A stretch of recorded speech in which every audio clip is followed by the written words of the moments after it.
Oh, I ain't got the intro lined up. Here we go. Space, the final frontier. These are the voyages of the starship Enterprise. Its 5-year mission, to explore strange new worlds, to seek out new life and new civilization, to boldly go where no man has gone before. Greetings, salutations, and welcome to Retrek. I'm Captain Jim. With me, of course, Sir Admiral Elliot. Hi there. And back from the future, it's Dr. Squee. Dragon! Yeah. And by the way, just before we get going, I'm going to have to be relying on your notes tonight. Sorry, first of all, let's just get this sorted out. That's better. All in the right places. I'm going to have to rely on your notes this week, Jim, because I watched back not only the episodes which we're covering tonight, but the other 3 you guys covered last week. So I don't know what happened where or what's happening, but congratulations to the happy couple. I know I missed that last week. Yeah, the emissary is Well, dead. This is the thing. We were talking about this just before we went live. These episodes are so dense with plot and all the subplots and all the moving parts. And I can often get away with a lot of these DS9 ones. I've been able to get away with just rewatching them once because I've watched them so many times in the past. Yeah, you just having a bit of a refresher. This week I've had to watch these 3 times because there's so much plot just to keep it in. Yes, this is what happens in these 2 episodes. That's the thing. It's what happens in these 2, and which bits were last week and which bits are next week. And in my mind, some of it was more delineated than it is. Like it all bleeds throughout the episode. So I was thinking, it's like, you know what? I'm not like out of the things I was sort of missed, which there were some in the last few episodes. I was like, oh god. Well, at least they've got aware of that Dax kind of Worf shitty storyline, and at least they've just got on with the fact that she fancies Julian now, which sort of kind of just gets conjured up here a bit. Like it feels a little forced. I know it's still going on. Ah, well, okay. At least yeah, we've got quite. They find a bit of peace this week, Dax and Worf. There's a new dynamic which we'll get to.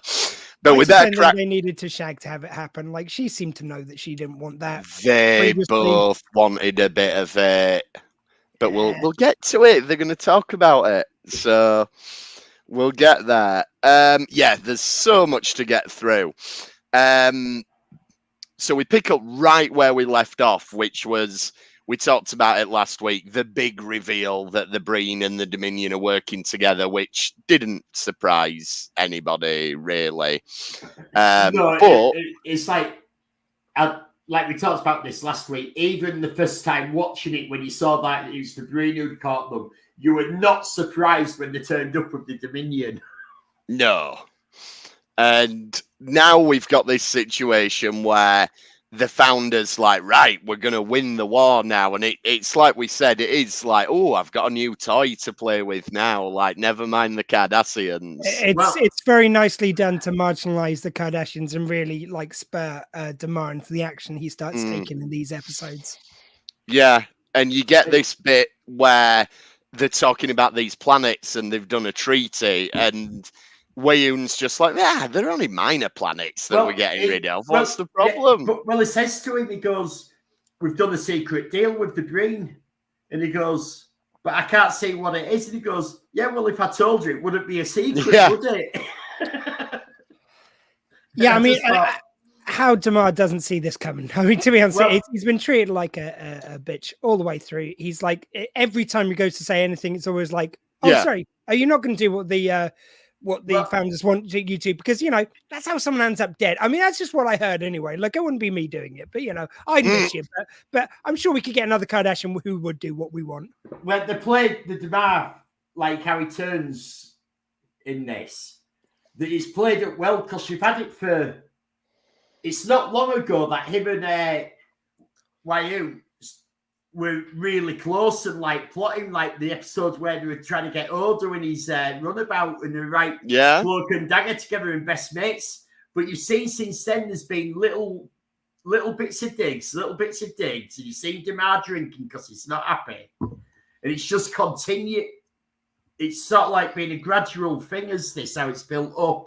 Yeah, Damar's character development in particular, and I think we called it out when we did that first episode where he turns up. it's just fantastic to take what was essentially an extra in an episode and give him this arc that they give him. Well, again, I was actually looking on it on IMB or whatever you call it, and he actually has just short the full season. He's in 23 episodes. I mean, it's apparently though, Conmini wasn't pleased about the idea of background actors suddenly becoming main cast. He wasn't for that. Yeah. And speaking of backgroundy characters who become main cast, then Martok's got a bit of a subplot going on. So you get this thing where we're hearing a lot about Septimus 3, and we hear it from the Cardassian side. And then when it cuts back to the station, we find out Martok is the one who's leading this thing. But it sort of dovetails into this attempt at putting a bit of a lighter subplot in it all, where he's like, now you're at war with Cassidy, now that you are married, and there will be many battles. And... Oh, I love that speech he does about his wife. Yeah. Yeah, I have won my share of battles, but she will win the war. It's something about his delivery is just so beautiful, and like it beautifully continues on from when we saw him, and he's like, yeah. Oh, my deterioration continues apace. He somehow sounds so manly in admitting he's gonna lose. It's just beautifully done. Like only him.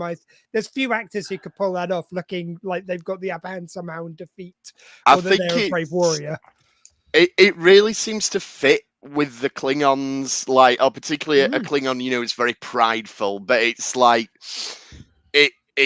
you can see how much he adores his wife, and it's almost like he sees her as the better warrior in the relationship.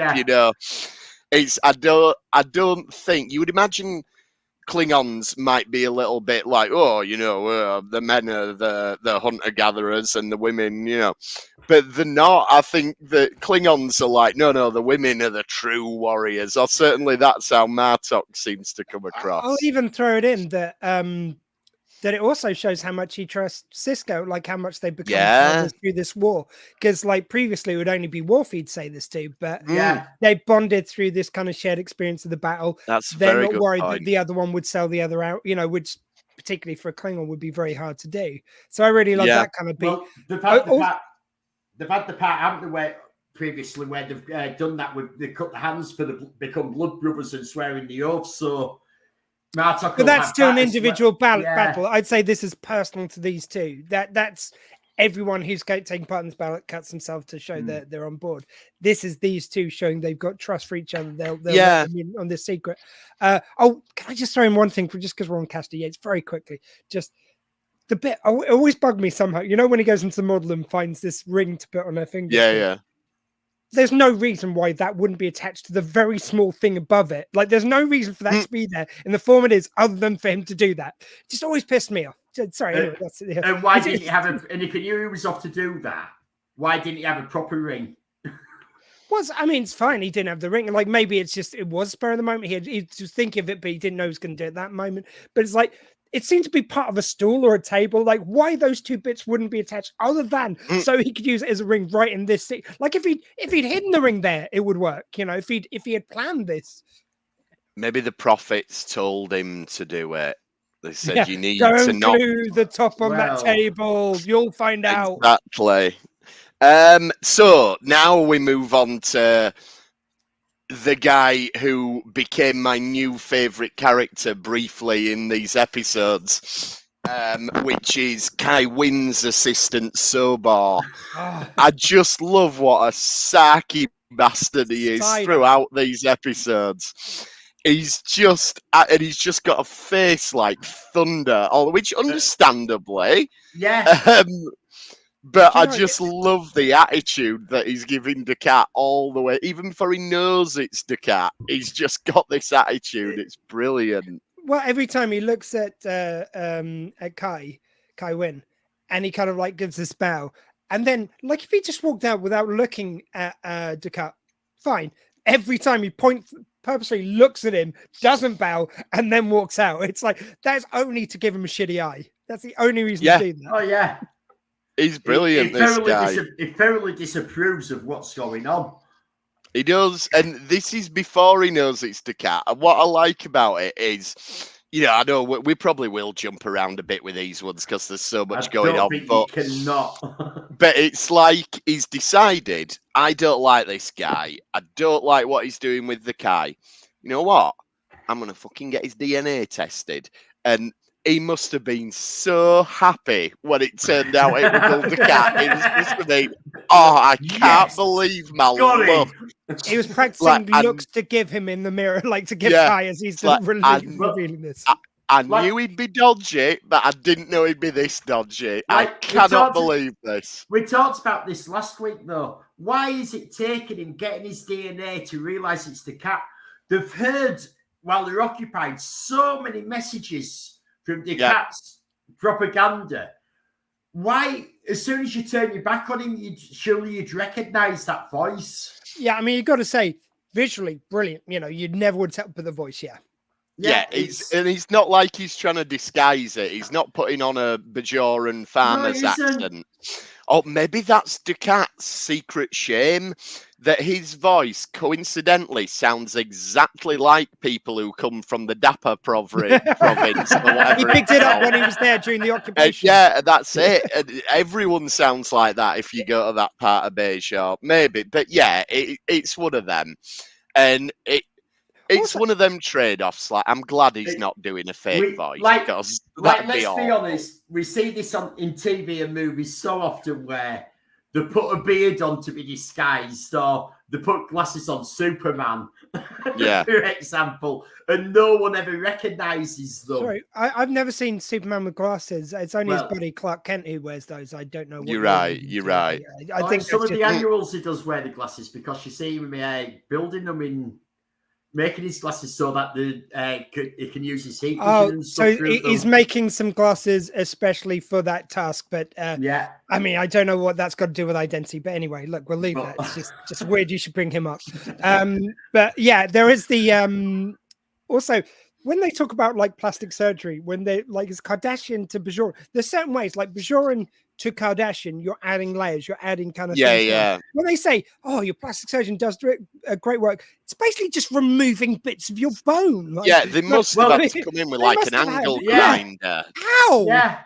I mean, there's as a human to anything, pretty much is building up almost as if they built their forms around her. It's not just his face; they've had to do his neck and everything. Yeah, of course. And he's obviously, and you imagine that a lot of these sort of like prominent bones are full body. So he's had to have his full body done because he's been shagging the Kai, so she must know what he looks like naked. Yeah. I mean, you could play the scars on the kind of like on battles and stuff, but it's like... Well, on the occupation, couldn't on the occupation, so that's what I meant. Yeah. Like, they tried to... they grafted my head onto a Cardassian body during the occupation. The sick bastards. I can't believe they did that. But yeah, you're right, actually. Now that you mentioned that, the Parades must have said, right, you're going to have the whole body done because you are going to be shagging the Kai in a couple of days. So, don't think you can just get away with the face. This has got to be the full... He got off with he got off on that so much though. Like he would have come extra hard knowing that he stuck it to the spiritual leader of Bayshore. Just that's Medi's day. If he couldn't have Kira, the Kai's the next best thing, definitely. Well, we talked about this last week, didn't we? It was like he's going, yes. Yeah. This is like in fact, this is probably higher up than it's different because Kira's more personal to him. But Kira's personal, but this is like I am doing the Bajoran people here. You would love that, but what an egotistical wanker, like he only thinks about himself. So Kira would have been more satisfying for him particularly. Well, any other Kardashian would have been, of course, the spiritual leader of Bayshore. That's the one I want to bone. Yeah, he's built Kira up himself, hasn't he? You see it a few times when he walks out of the quarters, and even when they get onto Bayshore and he walks out of the thing and he's walking down corridors, and you see how chuffed with himself he is. Oh, he has that full swagger and his big smile, and look what you don't know what I'm doing. I'll give them it was probably a wise choice to cut the scene where he wipes on the curtains on his way out. I think that was too much. Oh. I think it was no. I'm with you. I think it was inappropriate. Yeah, you know, you're right. You're right. Yeah, deleted I scenes. think Don't buy the DVD. Yeah, don't watch the actual one. Then back on the station. Then again, little bits of subplot. Really, Cassidy is finding herself becoming something of a celebrity now, which I don't think she banked on. But I really like the dynamic between them, that Cassidy's like, no, this is your thing. I'm Yeah. not doing that. Like, the Bajorans might want me to bless all the thing, but absolutely not. No, But I signed up to marry you, not to marry Bajor. she Let's does face it, say it's something like a bit weird, though. Like, I really like the bit where she says, I agreed to get married, not to convert, which I thought that's a really good line that sums it up well. Yes. But then she says, look, I don't believe in the prophets. Well, you have just married someone whose mum's a prophet. So maybe Well- what she probably means is, I don't believe the wormhole aliens are gods, you know, but just a bit of a weird thing to say, Yeah, given I what think- she I now think- knows. I think we've got to the stage, especially since they sealed the wormhole and stopped more Dominion coming through, that Mm. whatever you believe, everyone has got to believe there's wormhole aliens. You cannot deny that there are entities in there, whether you believe the gods or just omnipotent beings. Yeah, I think You like Jim suggests, it's poorly worded, but that's Yeah. I think Yeah, what she was going. I think But yeah, so. also, it's really nice. Like, of all the allegories they do in Star Trek, they put one out there for the Star Trek fans, because we've all been in those relationships. It's like, whoa. Okay, I understand you love this show. I understand you think it's the best thing ever. I don't watch it though, and I'm not going to the convention. Like, have fun and everything, but they put it in. That's for a us, very good point. Yeah, it's a metaphor for fandom. Yeah. It is. It is. So Cisco's Worf just a wormhole then, alien geek. back to Worf, and he's trying to escape again, which we talked about this last week, Squee, when he went here. We've decided that what Worf must have done is read all the old mission logs from the Enterprise, Kirk's Enterprise, and seen all these different ways you escape out of a prison cell. Because And he's trying them all out. And sure enough, that's what he's doing this week. He's like, oh, I haven't tried unscrewing the leg of the bed to see if I can get a screw. I haven't tried taking the pin out of this. I haven't. You see, this is where he's got limits that Kirk doesn't. He didn't try and shag the guard once, and I don't think there's That we Jem'Hadar saw. would have. Well, yeah, maybe this again deleted scenes. Being Now, what they it are. may be through Esri at one of the guards. Yeah, but and he's he'll do anything. Yeah, you see, you- Kirk well, would have done that's himself. it. Kirk would have been shagging that Jem'Hadar within minutes. He's a bit raw about it, is Worf, for this. I like What? this Kirk bit would have where been going he's, in raw as well. Yeah. Sorry. where he's having a go at Ezri and he's going, I was seduced and betrayed. And they're like, all right, Worf, come on. Oh, Yeah. I don't know if it's in this episode or it's in the last one. But I did also love the fact that at one stage he wakes up screaming Alexander's name, like that was Yeah. the worst nightmare he could have had. Yeah. There's no way he was Well, going. we- It's like, oh no, Alexander, I hope he's safe. It's Well- like, oh fuck, he came back to live with me. No. Well, we thought this sort of redeemed Worf in the dad stakes, that part where we woke up, where we're screaming Alexander's name. No, That it he was really fair he was does going to come care. back. It was fair he was going to come back. That was it. No, Like, you've ruined it. sorry. See, that's Or you see, just didn't think it through. my first thought was that, yeah, it showed that the interrogation techniques are not that accurate because Worf never talks about Alexander. But Now it all So- makes sense. No, what's more to the character that we've seen so far? That he's going, oh my god, I hope my son's going to be okay. I'm like here being tortured. I might get killed. He's out there. He's a warrior now. He might be in danger. Or oh shit, his grandparents might have thrown him back to me again. Like, you know, it's that. Yeah. You know, it's that. how long can I get rid of him? Like, in fact, probably when Worf's coordinating the Klingon thing, he's like, right, what ship's Alexander on? Send that to Septimus 3. Yeah, this is the Where thing. are the Breen attacking? Send Alexander. That's why he was so worried when he woke up, because it's like, oh my god, what if my son survives me? And well, actually, we'll save it for next week when they find out how to beat the Breen, because it'll be Worf's luck that it's Alexander's bird of prey that survives. Anyway, brilliant scene where you get Wayoon winding Worf up, and Worf just snaps his neck. Oh, and it's just Dumas' joy. brilliant. Well, Yeah. well, he's insulting Ezri, isn't he? And Worf defends her. That You means know- just how quickly he does it and how Yeah. matter of factly. And Gone. It's the to fact give it that its... Go on. I was just going to say, usually, like, if they did a cutaway and they were still laughing, you go, well, that's a bit over the top. It's like the fact that Dumas is still laughing when the next wound arrives. Totally buy it. Totally get it. Totally true. Yeah. Yeah. Yeah. I was just going to say, though, that the fact that we see him casually snapping someone's neck, pretty extreme for a network TV show. You know, we don't get a neck snap sound or anything particularly, but pretty intense for like the time slot this will have gone out on. And for when it was made, you don't see a lot of. I remember these being the first serialized Star Treks where they were coming up with like 15 rating. I think some even got 18. I think I don't think based on there's the any stands of the 18s. time, maybe. On If the it was, it would be VHS, one, maybe. there were definitely a couple On of this 15s. one, these were 12s. Oh, it's quite Right, fun. so- Episodes. I remember, like, So over the course of Deep Space Nine, I was really shocked because it was like Star Trek never gets to 50. Like 12 was new, No. and 12 was being used more. yeah, It was brand new, and it kind of made more sense. That wasn't shocking, but 15 was like, wow. the original series is using PG. Yeah.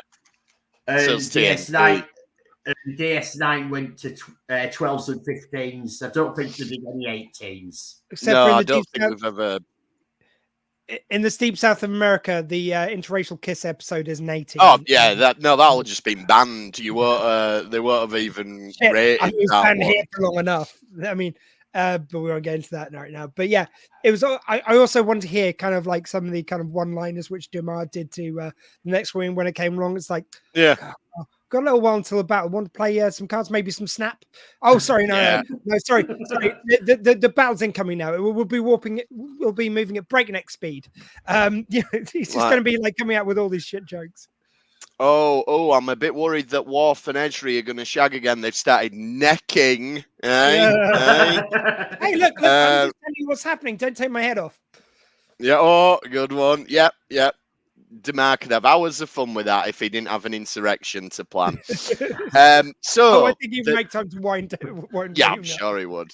The parades then reveal themselves to Kai Wynn, which I'm glad we got there. We've spent long enough on thinking it's the prophets now. Yeah, it actually was. When you think of how some of this story has gone, they actually reveal themselves as Wraiths quite quickly to her. They do. And they're not pissing about with plotting these 10 episodes. It's like, obviously this is where we're shows, going. Bang, we're there.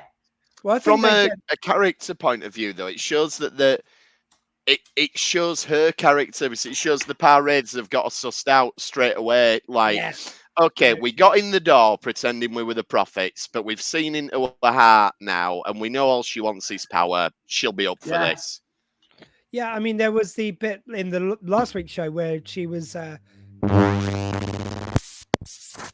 it's this week. It's in a minute, isn't it? That she turns to Kira and starts acting like asking about power and corrupting, but she still doesn't want to give up being the Kai. And I think that says everything. That's like as soon as she's back as Kai, even with these great kind of like insights from meeting the Wraiths, second that she gets offered power, it'll corrupt her again. And it's like she's got an opportunity. This is a one chance, and she just doesn't take it. And of course, the Wraiths just see that straight away. This is after she's been sort of the Wraiths reveal themselves. She's asked to see the orb. The prophets won't show themselves to her. It's just dead to her. So she calls Kira, and Kira goes, look, your only way of redemption is you give up the power. You give up the power. Yeah, and that's it. It's like, that's no, a chance. It reminds me of so much in like modern politics. And I'll try not to get on any side on this, but it's the whole thing of like, oh, well, we could really work really hard and put in the hard work, which actually fix the economy, the planetary concerns, environmental or anything. Or we could just say, this just cycles, it'll be fine. It's it's the lack of hard work that it takes to actually make change. She would have to essentially go into rehab for being a bad guy, and she just wants to cut through like, oh well, I've seen the light now, everything's fine, and she hasn't done the real work, and she just doesn't want to. I also love, just very quickly, because I wasn't here last week, the way they filmed the Wraith versions of the Orb experience, so like the visions, really nicely done. Like, it's so subtly different, but there's less kind of spinning camera. They're more kind of stood around you, almost threatening. There's like always there's more of a red glow to it than an orange glow. Yeah, I mean, but it's not a lot, but it's enough that you can tell. Everything's just a little bit claustrophobic. Everything's just a little bit more. Yeah, it is. But it's not hitting you over the head with it. And I always love the fact that it's like, oh my God, are we going to see all the people from her life? Nah, the people are on the station who just happen to be at hand. Like, let's not get any extras or anything. Yeah, it's like regular cast members. Why would she be thinking of Odo? That's nothing. Like, Kira, I get. Cisco, I get. Odo, really? Like, she wouldn't be thinking of like someone who she knows from her past. Yeah, like Cisco makes sense. Kira makes sense. Sobo would make sense. Even Goldie Cat would make sense. But I get you. Odo doesn't make sense with it. And it is usually, it's like after the initial kind of episodes with the wormhole aliens, it's just who happens to be close in the cast. Whoever's at hand tends to go into the Orb experiences. And so we get a little diversion. Worf and Dax do escape very briefly before they're captured again. But we get a nice moment where Worf gets shot and he goes, "Leave me." He's very overly dramatic, and Dax is just like, "Shut up." Shut up. I really enjoy that bit. It's just so silly because it is ridiculous, Worf. It's like you're up again in a second. So that was a bit over the top. You're running along straight away afterwards. Because that's just how manly and Klingon he is. And we now see perhaps the biggest change in Guldakat, because while he's got the whole Wraith thing and he's explaining it, he says to Kai Wynn, "We can make Bajor strong." And we know how much he likes to make Cardassia strong. We can make Bajor strong again. Oh, we don't need new hats, do we? Well, I was gonna see whether we might, but NBSA. Yeah. But that's it. He's like, well, the slogan worked for Cardassia. Let's see if I can get it to catch on Bajor as well. So Septimus 3 we find out has fallen, and this is what pushes Damar to do. It's a piece of visual storytelling that has been done so many times. It is to the point of cliche, but it does work, which is where you get him looking at himself in the mirror, realizing he needs to stop drinking, and so throwing the drink on the mirror. I feel like they couldn't decide between two cliches. Does he break the mirror? Does he throw his drink? Let's just put them together. It's like, feels like the cliche is usually looking at yourself in the mirror or throwing a drink of some description. Well, last week you had it. The last episode you had it where he was drinking and he was realizing how much he was drinking, looking in the mirror, and he turned away from the mirror to drink. So you're getting it where he's seeing more and more. You've had this progression, seeing more and more of himself. Yeah. Of what he's become and doing. He's now dealing with it. He's looking at the image and throwing the drink away, kind of thing. So, yeah, if we're going to take it to that length, we could say that he effectively is throwing the drink at the image of himself that he no longer wants to be and getting rid of both of them in that moment. Ironically, it mirrors the same thing they did with Kira during the original kind of like taking of Deep Space Nine. Yes, they had you have the bits where she looks in the mirror and it's like, as long as I can still look at myself in the mirror, basically, I'm fine. And then she just couldn't, and that's Yeah. I have to say though, at this point, it's not my favourite mirror cliche on TV. My favourite is where you get a character. It's usually an action star, and they've had some sort of tragedy, or they've been out of the game for a while and they've grown a beard. And then symbolically, when they get back in the game, they shave the beard off. But the room, because the water's so hot, has steamed up the mirror. And the scene always finishes with the character wiping the condensation off the mirror to reveal the clean-shaven face. That's a nice And one. Have you that ever one, tried that to? is my Have you ever favourite tried to mirror clean cliche. shave with your mirror totally steamed up?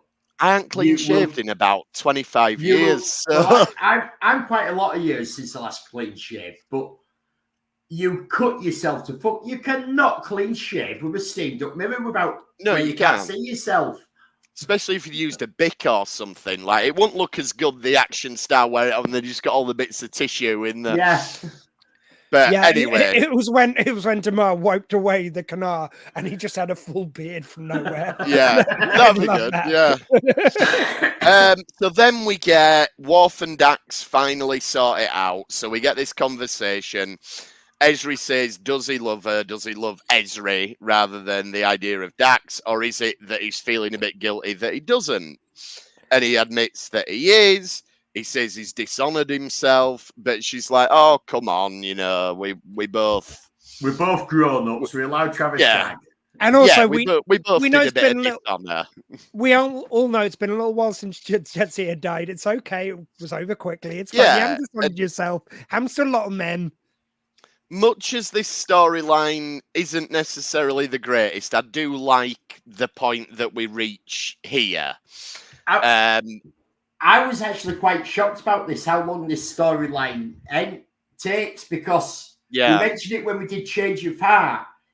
Get the two of them mixed up of Ezri and Jadzia when they're a bit stuck on the planets. Yeah. And that this is actually 4 episodes long. Yeah, it is. Till you get the conclusion of them getting back to the station from the first. Well, that's what I was going to say, that effectively the end of this episode, we'll just cover it briefly then. So Damar saves them and lets them go, says they've got an ally on Cardassia. And meanwhile, I like how it goes, you've got a choice. You can either take the shuttle or stay here and get executed. Yeah. It's like, and it's just straight away, I vote we take option 1. Yeah. And meanwhile, Descartes comes back because Wynn's sent him away. And then she basically says, yeah, I'm up for being evil now. I was never really into the whole prophet thing anyway. I love the speech she gives about the wormhole first opening and she couldn't see anything. Yeah. That was really nice. It. That speaks so much about kind of poetry and just someone who's so linear, they can't see anything that's that beautiful. It's incredibly believable for her. For her, it was always, what's the most power I can have on Bajor? It's a highly religious planet. I'll be the religious leader. Yeah, she's always had the power, but she hasn't had the belief. Or she's maybe believed, but she's not really embraced it properly.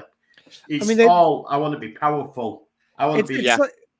It's like seeing one of the wonders of the world, like of our world, and like seeing the Grand Canyon, seeing the pyramid, and not being in any way moved. Like, you know, you have to be so cynical and so kind of like have kind of wonder for the world to not be able to see that beauty and just such a dark heart. And it's perfect because we've seen so much of her that's like not a big statement for her. We've already seen how dark she is. Well, we've also seen that she wants to be in control, and they reminded us about this just last week with when Cisco and Cassidy got married, how she came on board and immediately wanted to take control of the wedding. I will get the Vedic to step aside that you want to do it. I will take control. Well, also there's the fact that, I mean, she, up until this point, she's always had some excuse why everything she's doing is okay. It's all for the great good. It's all for the great Bajor. Even though I've kind of tried to do assassination attempt, all sorts. She's always managed to justify it and kind of like, she just never let go of that little bit of belief she's still doing the right thing.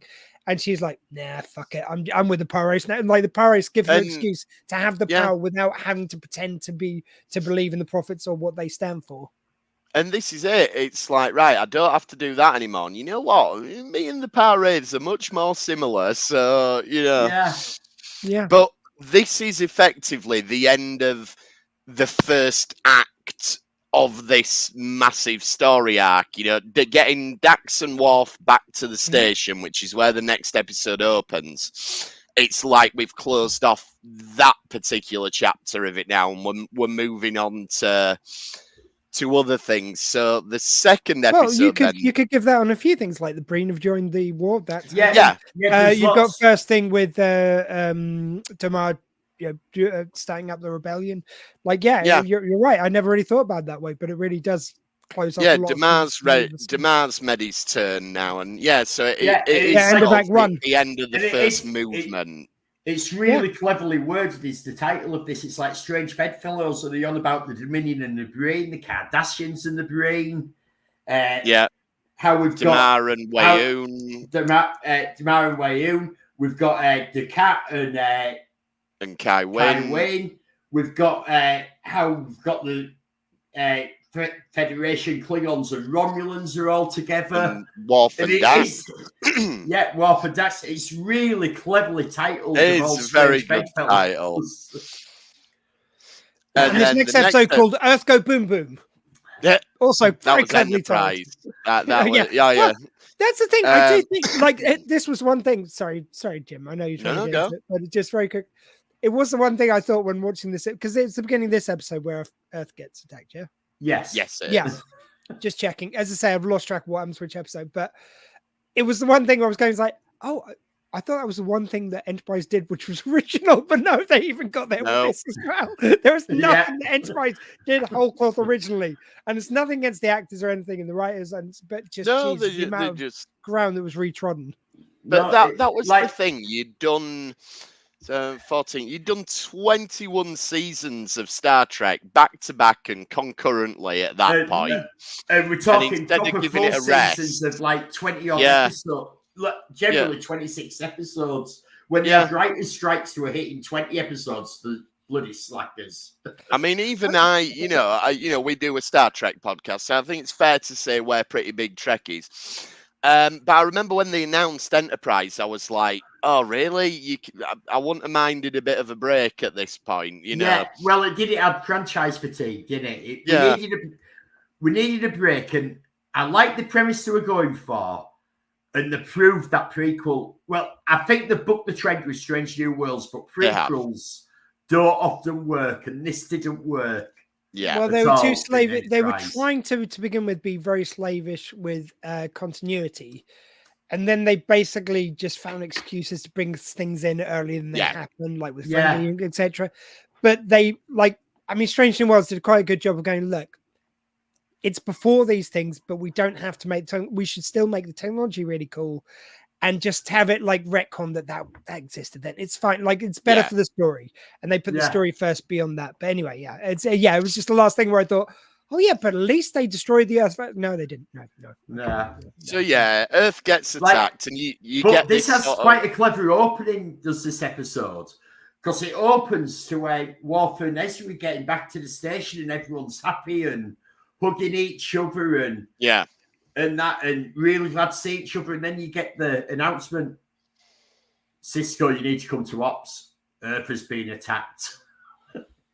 Oh yeah, and it sort of goes up, bang, and that's it. Like the opening sequence before titles, and it goes downhill from there. Where we finish up this episode, but we'll get there.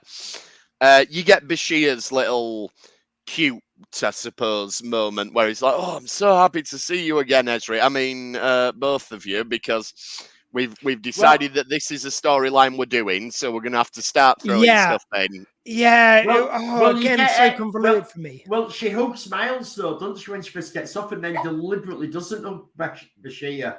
Well, Bashir's been the overly keen one in that scene. She's been the demure one, because you've got to have one of them doing each of it, so you don't. It is kind of cute that they've both realised they like each other at the same time, and we know that, but they don't know that. You know, I don't mind it. I've got a soft spot for it. I don't know. There was no moment leading into them deciding they fancied each other, which told us as I like it when they give us something to work on, so that when they do it, it's like, oh shit, they had that moment last week. I didn't even think of that. You know, it doesn't have to be something telegraphed so that we think about it.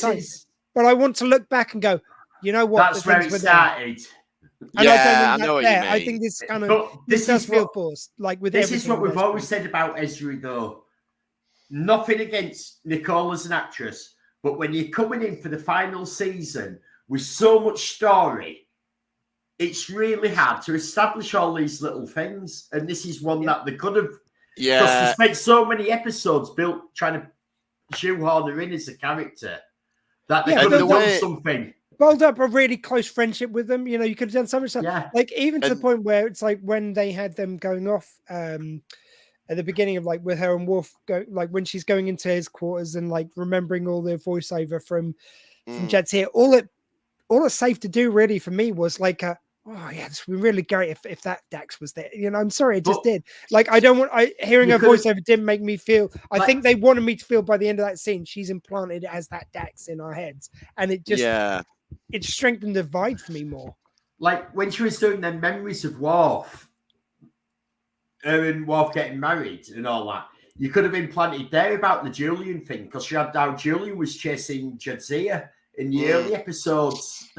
And that's the way it comes across, is that Bashir was in love with Jadzia, and he sees that in Ezri, and he goes, you know what? The new host is still pretty hot. Yeah, I'll be in love with her. You don't get that moment where he's fallen in love with Ezri. That's why I want to see, because like when I interviewed Alexander Siddig, I mentioned him one time. I said it's like sort of sometimes, like, you know, no disrespect to yourself or to Nicole, but it did feel almost like Bashir was getting consolation prize, having the like, because he wanted Dex originally, and then he gets the second Dex, and he kind of ribbed me a bit. He goes, "Oh, I don't think Nicole's a consolation prize." I go, "No, I didn't mean like that." It's like he was doing a wonderful job of winding me up on that one, but I can't help but feel it does feel like it's like, well, you didn't get the first one. Stick around, there'll be another Dax along soon, which plays against what they're saying about each of them as their individual own. That's character. the thing. They sold that completely out for this version of Dax. Yeah, why does Julian love Ezri? We know why Julian loves Dax, but anyway, we'll get more of them as the episodes go on. I like that Damar now is taking a bit more of a proactive approach, and he starts by like talking to the Breen, going, "Oh well, you know, once they were our best friends, but all over us. But as soon as things didn't go quite the way, you're here. So just watch for who's next." And also, this is kind of like, again, it's a bit of a ballsy move. He's got to trust that they won't just go straight back to the Dominion and have him taken out. Like he is. Yeah, and go, hang on, he really is emboldened. Yeah, it's like, you're right. It's like Wayne says, I think in Scene to Come, or might have been in Scene previously, he goes like, "Oh, you've got your confidence back, you got your swagger back," and it's like he has to the point where I don't think it's quite reckless. He probably is a calculated thing of like, well, the Breen probably aren't that naive that they don't think that's possible. If I say this to them, they're going to back pocket that. They're not going to say that in case then that does happen later. But it's still quite ballsy to do that. And the moment you mentioned there is quite a tense moment for Damar, because you think, oh, has Weyoun realised that he's up to something? But Weyoun, because he's so invested in the Founders and the rhetoric, goes, "Oh, you must be happy because the Breen have helped the Dominion. That's the only reason you could possibly be happy." We've had a great. You thought you'd back the wrong side, but you've seen a great victory. And it's the naivety of Weyoun that lets him down there. It's going to come back to bite him. Is all this in very short order, really? And there's some nice acting by Damar here, like Casey Biggs, where he goes like it's stuff like this, and where he goes like "Did you have a lady back there?" It's like, guilty as charged. You know, he plays it really nicely, and you feel like great.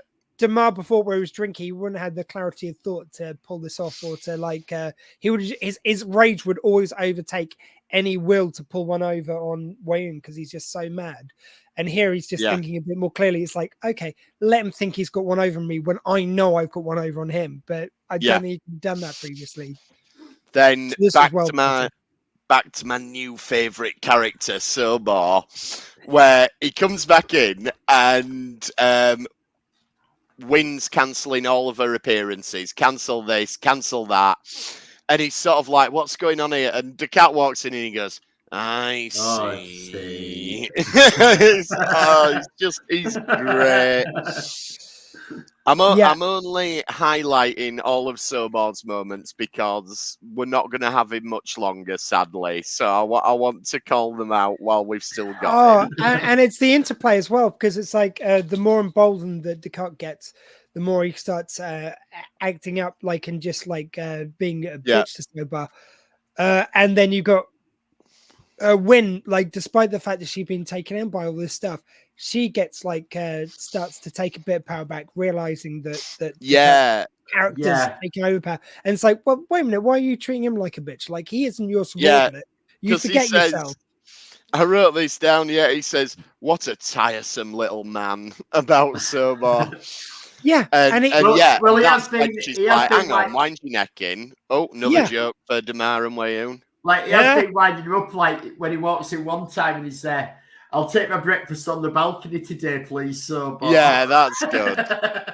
It's really nicely played that even Wynn's only taken in by him so much. Like, and then you've got like his arrogance where he overplays it, whereas she's so arrogant she couldn't like cede power that much. You know, it's nice how all the egos play. Even Sober has got however it's pronounced, has got some ego to him, because it's like he knows better than the spiritual leader, even though he's right in this case. He's very outspoken, which he's probably been encouraged to do before. But I can't imagine by Kai Wynn. Like, she isn't exactly the best person to listen to people who've got kind of sound judgment when against her own. No, that's a good point. I reckon he's one of them that he probably got put there by the Vedic Assembly, because there's probably some within that who go, well, actually, Wynn's a bit dodgy, so put Sobor with her. He'll be good. He'll keep an eye on her. I wonder if he used to, like, you know, they're about the same age. Maybe they grew up together. Maybe they know each other previously. Yeah, and that's why she's one of the few people who can talk to her. Frankly, even though he is kind of like, he still respects the office, so he's still bowing and scraping. But when he's got something to say there, he gets away with it more than most. Yeah, maybe like sort of like the King's Fool kind of thing. That I was thinking he's more like a monk, innit? That's not going to be the rabbit position, but he's a monk, and he's a really wise monk. Yeah, because she even have it where when she starts asking him to bring like the books and all that, and the cat's going, well, maybe he got it wrong, made a mistake, and Kai wins straight away. No, Sobor does not make them kind of mistakes. Yeah. Yeah, when they bring the book and it's like, yeah, maybe Sobor made a mistake. Like, really? Where did he? If he's brought the wrong book, like, how many shit, scary, evil books do they have in this library? Like, it looks like the right book. Just looking at the cover, it looks like he's got the right one. You know. Do you know what I've done? Is I've mixed up the most evil book, the Koshnojin, in our pantheon of our library. I put it right back next to the blank coloring paper for the kids. I'm sorry, and like they're so easy to confuse. Somebody's got the Evil Dead special edition Blu-ray set that comes in the Book of the Dead edition. Yeah, then there's a kid coloring in the Koshnojin with this blank. So then we get Bashir and O'Brien have got the model of the Alamo. Now I can only assume here that this is because we're at war. Quark doesn't get as many people in, so he don't mind losing a bit of table space, but I bet he's charging them for loss of business for setting up this big Alamo model in the middle of the bar. No, how has he even carried it there? Because this is massive. I actually reckon he's built this on the table in his room, in his quarters, because at this point he's got rid of Keiko, so he's having a ball with O'Brien. He's got shut of Keiko. She's Jean Bejon gone back to Earth. Something like that. He don't care. We don't care. O'Brien don't care. They're off with Alexander. Sent to the characters. He's got rid of it. Place. So he's been able to use like the dining table to build his model. Yeah. I reckon he's just because his chief engineer is just on an internal transport. You're probably right. And he's gone to Quark. I'm setting up my game tonight. My model. Yeah, we'll give you 2 slips of Latinum a week. No, and Quark's gone to him. Well, this will be so much taking up all the space, and he's gone. You know, next time your replicators go down and you put repair requesting, I'm going to take an extra day. So what's the difference? You losing a table or losing a day? Good point. The Federation is very quick to do that. Like in loads of episodes, we see that. Like, so I totally believe that would happen. But it's like, Jesus, like, why are the Federation allowed to become basically bullies when it comes to Ferengi? It's like, I think it's the same if your replicator came down. Suddenly they're like the fucking mafia. I mean, it's like every time. I actually think that the Federation would do that, and I think it's in character for the Federation to do that with the Ferengi, because the Ferengi aren't part of the Federation. But they have a capitalist barter system. This is true. So the Federation is actually respecting the Ferengi's traditions by being like this with them. Yeah. Which is a very Federation thing to do. But I like the... Sorry, go on. No, I was just going to say on the kind of the big model front, and Quark even says, like, your home planet just got invaded. What are the British and the Irish doing? We're making our models. Like, I love it. Like, we're having a toy rock. We're planning the next battle. Well, this just shows. I reckon Julian has actually already been indoctrinated in Section 31 because he's getting ready. He's not planning the next war yet, but he's planning the previous wars and how to make them better. Yeah. I like Worf sort of trying to poke fun at Bashir, like he plays with toys, but then it's like, oh, do you want to go help him? Because Worf gets in on their tactics. There's no chance with that many men with them set like that. Well, go help them, go play. Yeah, no, that's good. That's fun. Yeah, well, we've covered most of that. Admiral Ross. So Admiral Ross turns up to send Sisko on a mission. Well, we just had the argument, haven't we? Because Sisko got Cassidy a month's paid holiday. Which she didn't want. She didn't want because he's trying to protect her. Oh, yeah, you did not play this scene like that. Like, it's kind of played off a little bit. Now, that's like, I mean, looking at it, I was quite... Oh, that's so icky and coercive. That really doesn't. Well, Well, like she pulls her and she goes, and I bet you just went to them and the emissary wants a favor, and he said, well, I never once said the emissary. Yeah, like that's going to make a difference. Even so, I mean, still a guy who's basically controlling what his wife does to that degree without talking to her. Well, that's really icky. It comes across really icky now, whereas I think at the time. This kind of like we had this kind of plot line quite a few times in different shows. It's a little out of character for Sisko as well. I feel. You've also got Earth has just been destroyed. He's just thinking protecting his new wife. He don't want her out there while there's all this going on. But it's really, really icky. You wouldn't. And she pulls him in and goes, "Look, do you want me to go to Admiral Ross and tell him not to send you on any missions?" Yeah, exactly. This isn't a lesson that Sisko should have had to learn. No. And the Sisko that we know wouldn't really. He respects Cassidy for who she is and what she does. It is out of character. It's very forced. And then when you get Admiral Ross comes straight to him and goes, we're going on this mission. It just goes, when do I leave? Yeah. I think that's what they were trying to do, was show the contrast of it. Yeah. But this isn't very successful, I don't think. I think the other thing is, like, at the time, there is certainly something, like in the same way we kind of like say when we watch original series Star Trek, and there's some stuff which is icky in that, which we just go, look, we accepted something at the time. It's not okay, but it's something at the time. The attitude towards women and stuff like this. But like, I think in this, it's the same kind of thing. It's like, it's just, we're kind of more surprised because the 90s we think of as being more evolved and stuff. But like, it's very telling that it's a guy doing this to, like, it would not have been the other way around in the plot. No. It just wouldn't, like, Janeway wouldn't have been doing this in this time. It's very much a male-centric problem. Yes, it definitely is. Yeah. But it is the next battle in the war that Martok warned him about. So there you go. And then, yes, we get a massive battle. And again, we always talk about how great DS9 was with its battles. This is great. It is CGI, yeah. But, like, they're going on about the Breen, how good they are because of what they've just attacked Earth. but they did lose the entire fleet pretty Yes, much they that did. sent to Earth. And when this battle first starts, you see the Defiant fires a couple of quantum torpedoes and they go straight through a Breen ship Yeah, they and do. split it in half. The Yeah. Breen do not look like they've got exceptionally strong ships. Defensive-wise. They're not I think, though, invulnerable. I think the thing is, though, the Defiant's always meant to have been the kick-ass. Yeah. Like they I got know it special was- weapons that most of the fleet don't have. Well, this I is think quantum that's your excuse there. torpedoes.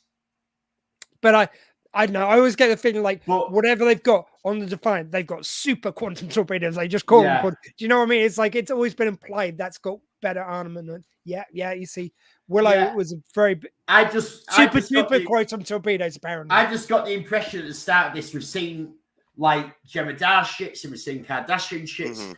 take a lot more shots to be destroyed. But here we see the Breen get destroyed really quick, and I think the strength of the Breen is literally this weapon they're about to use. It is the weapon, yeah. Though, to be Okay. fair, we have seen quantum torpedoes take out a Borg cube in First Yeah. Contact, but But only because they hit the But trash. that were costing you compactor. where to shoot, yeah. and according to Willow, it's because it's super duper torpedoes that they've got on the Defiant, Yeah, and also that apparently makes sense. it's because this according to her, every dog since the original Enterprise with Archer has a dog on it, so they win. Apparently, that's a Federation. There we go. I And haven't checked down the technical manuals, but Willow says it's definitely true.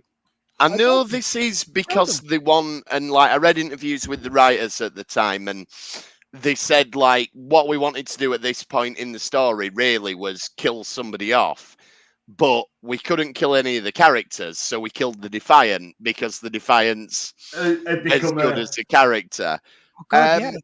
But it, Well, but it that does is- it's feel like- anticlimactic. It feels like it all happens too quickly. It feels Cisco isn't anywhere near as tactically clever as we've seen him to be. He just sort of pretty much goes in, fire, oh, we're dead. And I Well, don't know, I think it it's just an- doesn't I feel think- as grand as it should to me. I This think, bit. I think part of it, what it is that it's deliberately almost anticlimactic is this battle because they're going firing and you see really quickly that they are kicking ass at the Federation. Yeah, true. They're kicking ass on the Breen, but as soon as they fire and get one shot to land, they're fucked. They beat you. We have not got defense against their weapons. This is how Yeah. powerful we are. I also throw in maybe that the idea was that the reason why they were able to get off the shots to begin with, like the Defiant shooting speedo and everything, maybe like we've seen how the Dominion will give up the Kardashian ships. Maybe they're going, right, that ship, sacrifice it. We're going to take all the stats we can on their weapons based on the impact. Maybe there was a purposeful thing to sacrifice Possibly. it.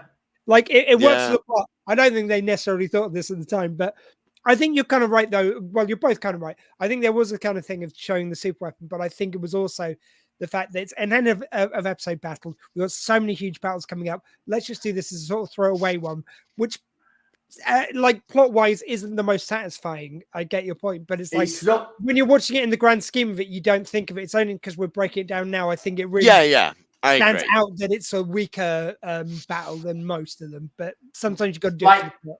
Like, to be fair, when this first aired, you were thinking, fucking hell, how much are they putting on screen in this battle? Yeah. Oh yeah, Because- it Because, looks like, incredible. you did not, like, I know we've had a few times in DS9 where they've done big battles, but there was still few and far between on TV that you got this many ships on screen. In fact, even in movies, it was few and far between you got Yeah, this and sort if- of stuff if on you screen. Compare this to like a contemporary show, Babylon 5, which did some outstanding battles, but they did not look anywhere near Oh, as no. good as this. Cheap as shit CGI. Which but I it was great love that battles. show, but Yeah.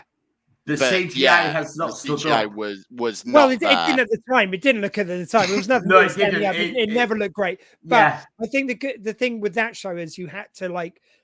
I'm just going to enjoy the kind of what's happening, not There how it was- looks. Yeah, They- you, That had like, such they a were powerful beautiful. story that yeah, the writing, Yeah. the writing it got carried, you with it that. carried the lack of CGI Yeah, it And did. it's sort of like what they do here is kind of reverse of what they did on Buffy, because I don't know why I was thinking about this the other day, but it was when they have the last series and you've got these big bad like mega vampires, and the first one, like, oh, it takes all of them and takes such an effort to kill them, and then later on in the series you just go bim, bim, bim, bim, bim. Like, we'll take out 10 of them in Yeah, no that time. never sat right. It's sort of like the reverse of that. Like in here, it's like, well, we've got this little battle. Okay, it's not going to be like as big as you want it, but like it's so you can do the bigger ones later. Yeah, of course Whereas it is. It's it was all the opposite with Buffy. It's Well, like, right, it's this all- one's going to be really hard.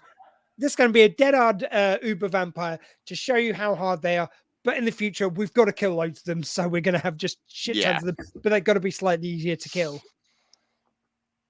Yeah. Sobar. Oh, Sobar.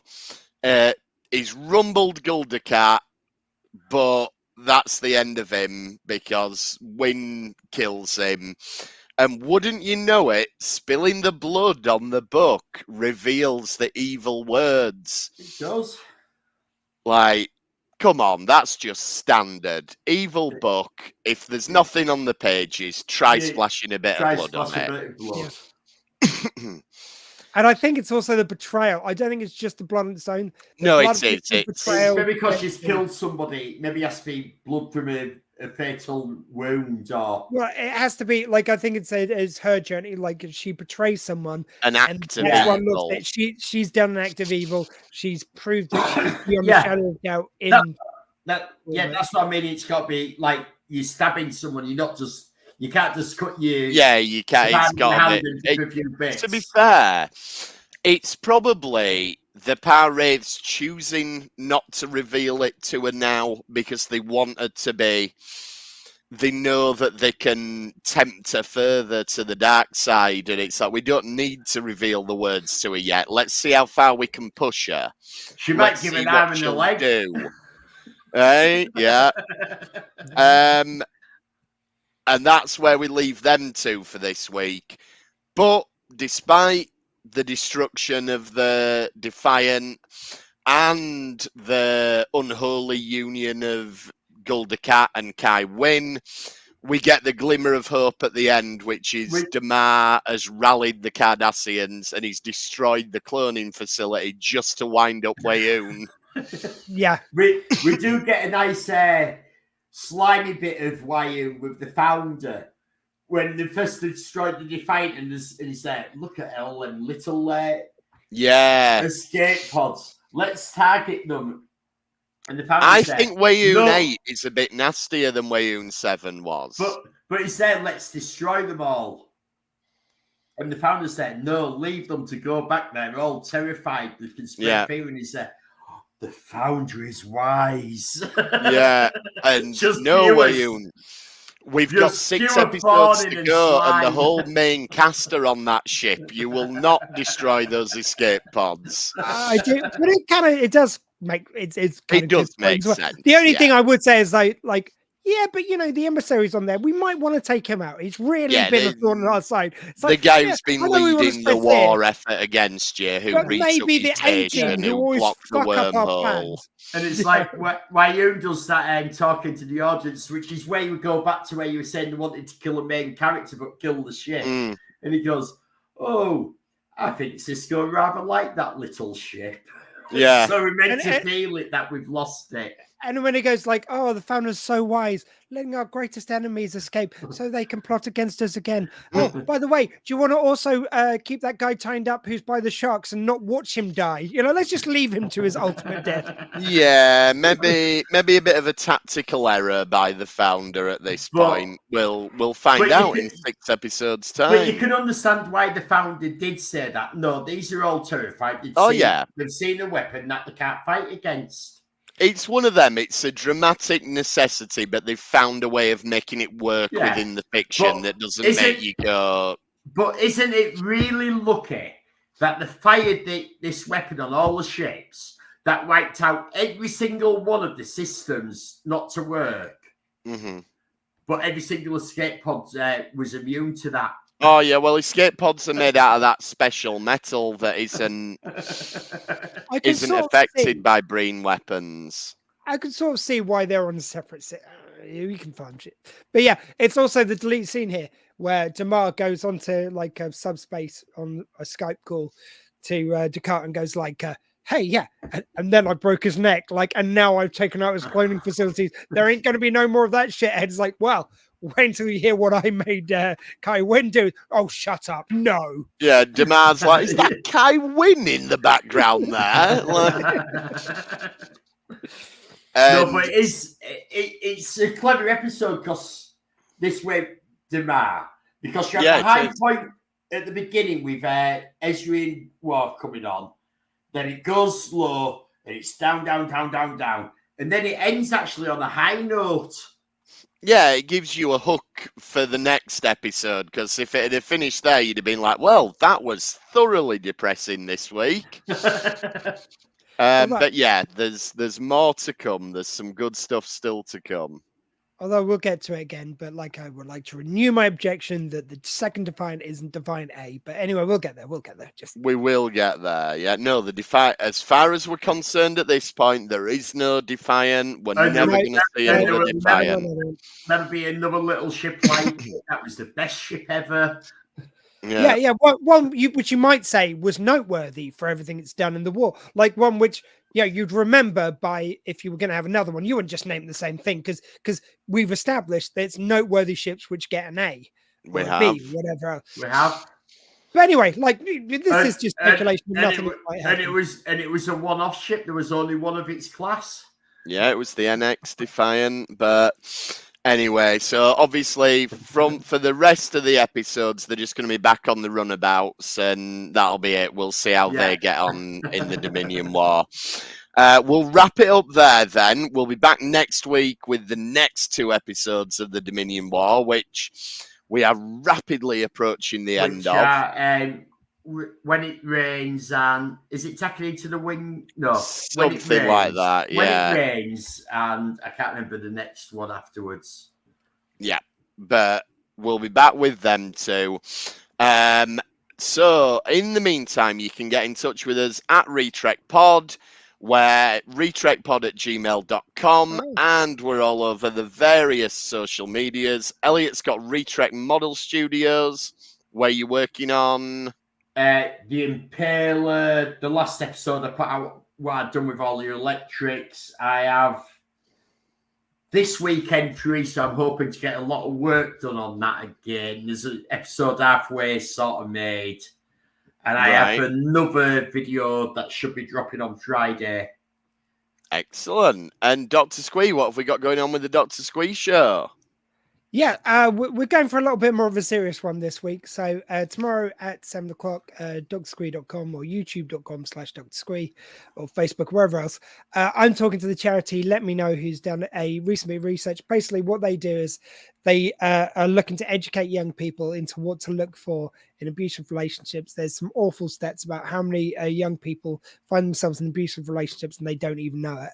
And these are young adults, so it's like older teens, so it's I know some people get worried about having this conversation with younger people, but really the lack of education around it is really quite stunning. This survey's just gone to show that. So yeah, please do watch it especially if you know someone who you think might be affected, if you're worried about your kids.